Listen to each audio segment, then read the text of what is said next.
الرحمن الرحيم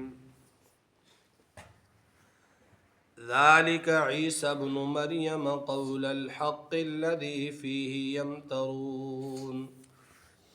یہ عیسیٰ ابن مریم ہیں، قول الحق الذي فيه يمترون، سچی بات کہہ رہا ہوں جس میں یہ لوگ جھگڑ رہے ہیں. ما كان لله ان يتخذ من ولد سبحانہ، اللہ تعالیٰ کی یہ شان نہیں ہے وہ کسی کو اولاد بنا دے، وہ پاک ہے. اذا قضى امرا فانما يقول له كن فيكون، اور وہ جب کوئی کام کرنا چاہتا ہے تو بس اس کو ارشاد فرما دیتا ہے کہ ہو جا، سو وہ ہو جاتا ہے. وَإِنَّ اللَّهَ رَبِّي وَرَبُّكُمْ، اور بے شک اللہ تعالیٰ میرا بھی رب ہے تمہارا بھی رب ہے. فَاعْبُدُوا، سو اس ہی کی عبادت کرو. هَذَا صِرَاطٌ مُسْتَقِيم، یہی سیدھا راستہ ہے. گزشتہ آیات میں عیسیٰ علیہ السلام کی گواہی، اپنی ماں بی بی مریم کی پاک دامنی اور ان کی طہارت کا بیان کرنا ذکر ہوا.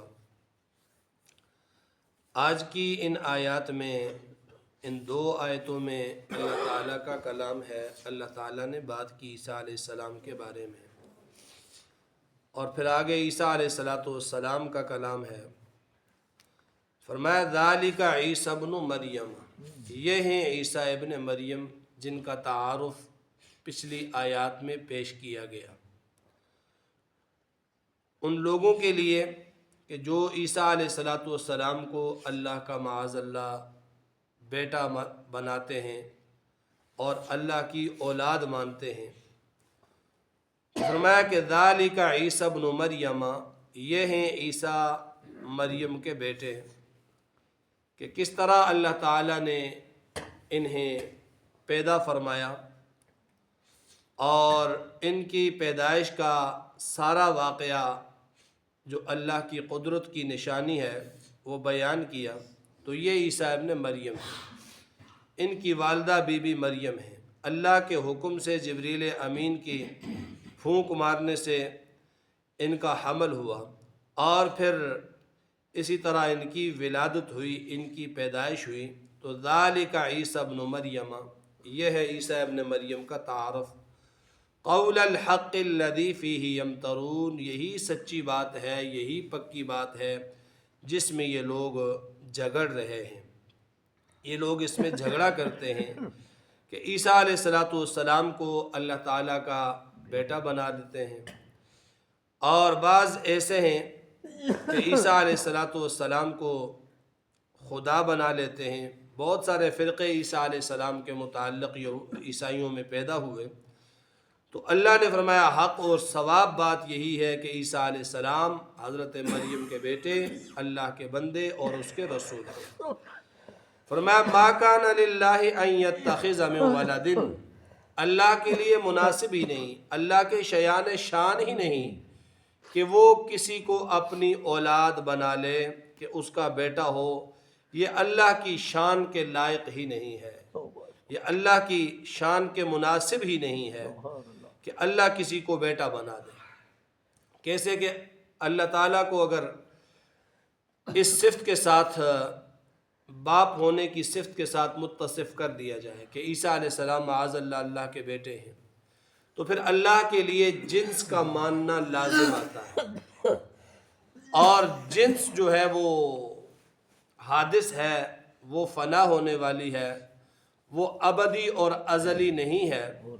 اس لیے پھر اللہ کی اس قدیم ہونے کا بھی انکار لازم آئے گا، اور پھر اللہ کے لیے پورا خاندان، پوری قوم، قبیلہ سب ثابت کرنا پڑے گا. حالانکہ اللہ تعالیٰ لم یلد ولم یولد ہیں، کہ نہ اس کی کوئی اولاد اور نہ وہ کسی کی اولاد.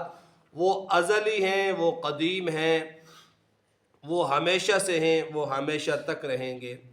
تو پہلی بات تو یہ ہے کہ اللہ کے لیے جنس ماننی پڑے گی، اور جو کہ ناممکن ہے۔ دوسرا یہ کہ بیٹا جو ہے وہ اولاد کی ضرورت ہوتی ہے، بیٹا والدین کی ضرورت ہوتی ہے، کہ والد کو بیٹے کی ضرورت پڑتی ہے جب یہ بیمار ہو جائے، جب اس پر کچھ دکھ والا وقت آ جائے، جب اس پر بڑھاپا طاری ہو جائے، اور بیٹا جو ہے وہ اس کی خدمت بھی کرے، اس کے لیے کما کر بھی لائے اور اس کو کھلائے بھی۔ اور اللہ تعالیٰ ان ساری کمزوریوں سے پاک ہیں۔ اللہ تعالیٰ پر نہ بیماری آتی ہے، نہ اللہ پر کمزوری آتی ہے، نہ اللہ تعالیٰ کو کسی کی طرف مجبوری ہوتی ہے۔ تو اس لیے اللہ کا بیٹا بنانا عقلاً بھی محال ہے، کیونکہ اللہ تعالیٰ تمام ضروریات سے مبرہ اور پاک ہیں، تمام نقائص سے مبرہ اور پاک ہیں، تمام کمزوریوں سے اللہ تعالیٰ پاک ہیں۔ تو فرمایا اللہ کے لیے مناسب ہی نہیں ہے کہ اللہ تعالیٰ کسی کو اپنا بیٹا بنا دے۔ سبحانہ، وہ بالکل پاک ہے، اور وہ ایسی قادر اور قدیر ذات ہے۔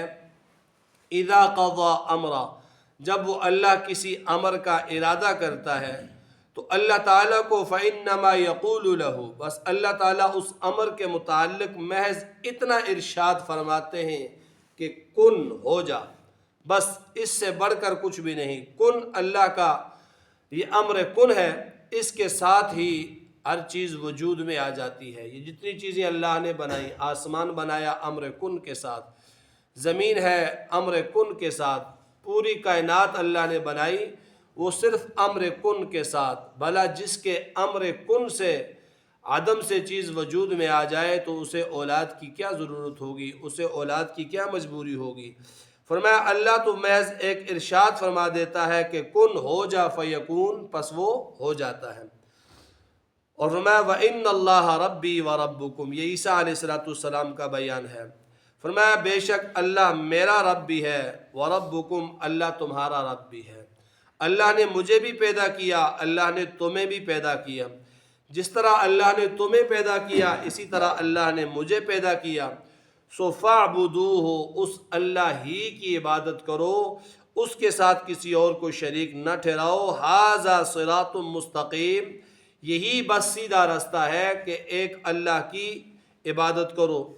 فرمایا فاختلف الاحزاب من بینہم، سو پھر مختلف گروہوں نے آپس میں اختلاف ڈال دیا، اختلاف کیا۔ اختلاف کیا تھا، یہودی جو ہے وہ معاذ اللہ عیسیٰ علیہ السلام کو مانتے ہی نہیں تھے۔ ماننا تو ایک طرف، عیسیٰ علیہ السلام کو اچھے الفاظ سے یاد بھی نہیں کرتے تھے۔ وہ کہتے تھے معاذ اللہ یہ دجال ہے، یہ مفتری ہے، اور طرح طرح کے الزامات عیسیٰ علیہ السلام پہ یہودی لگاتے تھے۔ عیسائی جو ہے وہ عیسیٰ علیہ السلام کی محبت میں اتنا آگے بڑھے کہ انہوں نے عیسیٰ علیہ السلام کو اللہ کا بیٹا ہی بنا دیا کہ یہ اللہ کے بیٹے ہیں۔ ان اللہ ثالث ثلاثہ، تثلیث کا عقیدہ انہوں لوگوں نے جاری کر دیا۔ تو فرمایا کہ یہ لوگ جھوٹ پر ہیں، یہ لوگ غلط عقیدے پر ہیں، اس لیے کہ عیسیٰ علیہ السلام کا خود بیان ہے کہ انی عبد اللہ، میں اللہ کا بندہ ہوں۔ وَإِنَّ اللَّهَ رَبِّي وَرَبُّكُمْ فَاعْبُدُوا، اللہ میرا رب بھی ہے، تمہارا رب بھی ہے۔ عیسیٰ علیہ السلام کی یہ تعلیمات ہیں، اور یہ لوگ عیسیٰ علیہ السلام کو بعض تو اللہ کا بیٹا بنا رہے ہیں، اور بعض ایسے ہیں کہ جو عیسیٰ علیہ السلام کو معاذ اللہ گالیاں دیتے ہیں، توہین کرتے ہیں، گستاخی کرتے ہیں۔ فرمایا یہ دونوں فرقے جو ہیں وہ حد سے تجاوز کر گئے۔ ایک محبت میں تجاوز کر گئے تو اللہ کا بیٹا بنا لیا، دوسرے نے بغض میں تجاوز کیا تو عیسیٰ علیہ السلام کو مانا ہی نہیں۔ فرمایا فَوَيْلٌ لِّلَّذِينَ كَفَرُوا مِن مَّشْهَدِ يَوْمٍ عَظِيمٍ، سو ان کافروں کے لیے ایک بڑے دن کے آنے سے بڑی خرابی ہونے والی ہے، یعنی قیامت کے دن ان دونوں فرقوں کے لیے کیا ہے جی، بڑی خرابی ہے۔ جنہوں نے عیسیٰ علیہ السلام کو اللہ کا بیٹا بنایا وہ مشرک ٹھہرے، اور مشرک جو ہے وہ کبھی بھی جنت میں نہیں جائیں گے، ان کا ٹھکانہ جہنم ہوگا۔ اور جنہوں نے عیسیٰ علیہ السلام کی توہین کی یہودیوں نے، تو انہوں نے گویا ایک نبی کی توہین کر کے یہ بھی کافر ٹھہرے۔ قیامت کے دن ان کے لیے بھی بری خوشخبری ہے کہ یہ بھی جہنم میں جائیں گے۔ سو فرمایا اسمع بہم و ابصر، جس روز یہ لوگ حساب کے لیے، جزا اور سزا کے لیے میدان محشر میں جمع کیے جائیں گے، اللہ کے پاس آئیں گے۔ اسمع بہم و ابصر، یہ خوب سنیں گے بھی خوب دیکھیں گے۔ دنیا میں تو یہ نہ کسی کی سنتے تھے اور نہ حق کو دیکھتے تھے، یہ تو مانتے ہی نہیں تھے آخرت کو۔ فرمایا اس دن یہ لوگ خوب سنیں گے بھی اور خوب دیکھیں گے بھی۔ وَيَوْمَ يَأْتُونَنَا لَكِنِ الظَّالِمُونَ الْيَوْمَ فِي ضَلَالٍ مُبِينٍ، جس دن ہمارے پاس آئیں گے خوب دیکھیں گے خوب سنیں گے، لیکن یہ ظالم لوگ کھلی گمراہی میں ہیں۔ وَأَنذِرْهُمْ يَوْمَ الْحَسْرَةِ، اور اے پیغمبر ان کو ڈرا دیجئے اس حسرت کے دن سے، اس افسوس کے دن سے۔